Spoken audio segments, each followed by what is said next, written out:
Baik, Assalamualaikum warahmatullahi wabarakatuh. Perkenalkan kami dari kelompok 2 yang akan membahas peradilan tata usaha negara. Boleh di slide?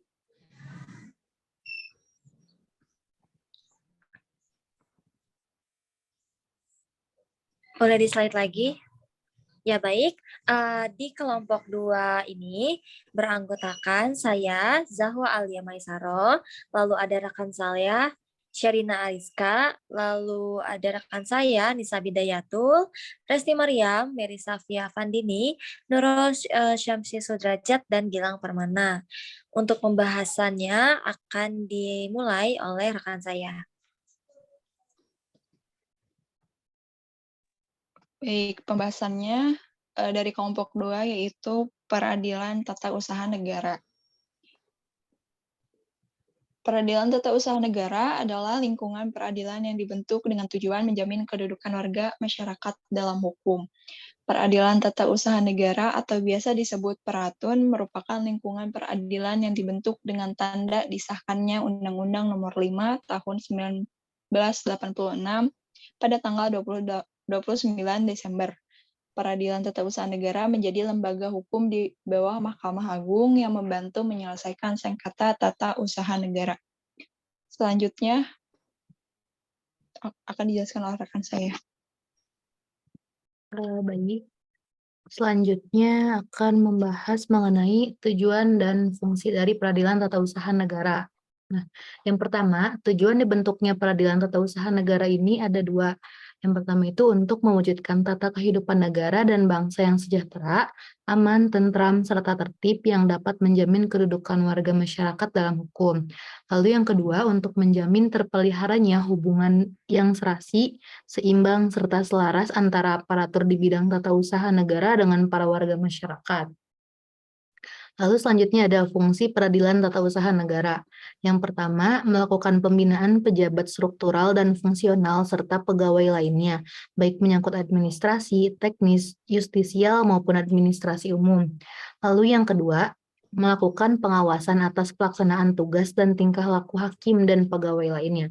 Dan yang terakhir, fungsi dari peradilan tata usaha negara adalah menyelenggarakan sebagian kekuasaan negara di bidang kehakiman. Baik, untuk pembahasan selanjutnya akan dijelaskan oleh rekan saya. Baik, terima kasih. Selanjutnya saya akan membahas mengenai tugas peradilan tata usaha negara, yang mana tugasnya itu yang pertama, menerima, memeriksa, memutus, dan menyelesaikan sengketa tata usaha negara.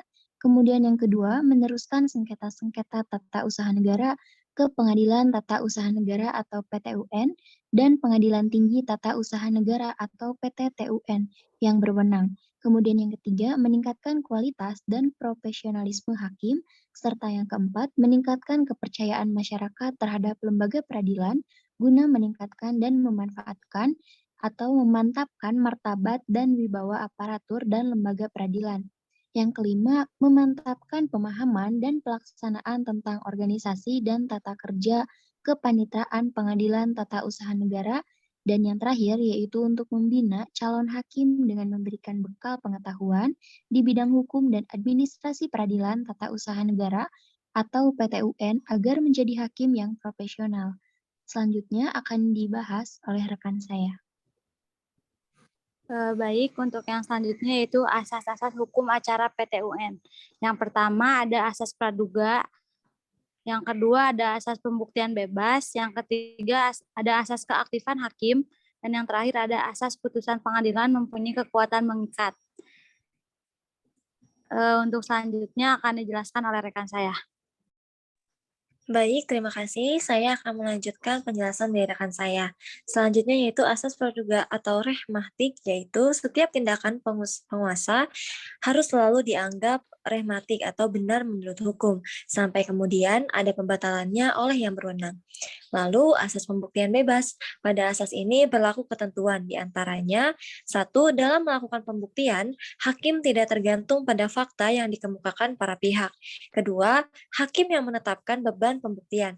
Ketiga, tidak dikehendaki adanya ketentuan yang mengikat hakim dalam memilih alat-alat bukti. Dan yang keempat, penilaian pembuktian sepenuhnya diserahkan kepada hakim. Lalu selanjutnya, asas keaktifan hakim, yaitu dimaksudkan untuk mengimbangi kedudukan para pihak, karena tergugat adalah pejabat atau badan tata usaha negara, sedangkan penggugat adalah orang atau badan hukum perdata. Selanjutnya yaitu asas putusan pengadilan mempunyai kekuatan mengikat. Sengketa tata usaha negara adalah sengketa hukum publik. Dengan demikian, putusan pengadilan TUN berlaku bagi siapa saja, tidak hanya berlaku bagi pihak yang berperkara saja. Selanjutnya akan dijelaskan oleh rekan saya. Baik, selanjutnya adalah sumber-sumber hukum peradilan TUN. Yang pertama ada undang-undang atau hukum tata negara tertulis. Yang kedua ada praktik administrasi negara atau hukum administrasi negara yang merupakan kebiasaan. Yang ketiga ada jurisprudensi.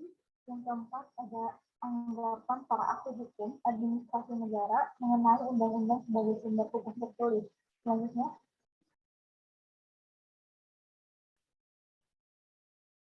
sumber hukum peradilan tata usaha negara belum dikodifikasi karena satu, peraturan hukum tata usaha negara berubah lebih cepat dan sering secara mendadak, sedangkan berubah secara berangsur-angsur saja.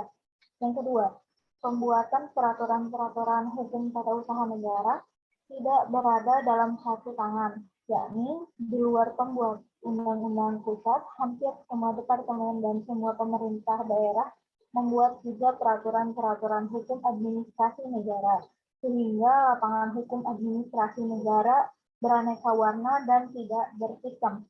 Mungkin sekian dari saya kembalikan kepada Yahwa.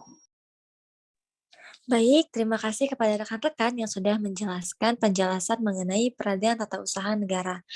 Baik, sekian presentasi dari kelompok 2 mengenai peradilan tata usaha negara. Wabillahi taufiq wal hidayah. Wassalamualaikum warahmatullahi wabarakatuh.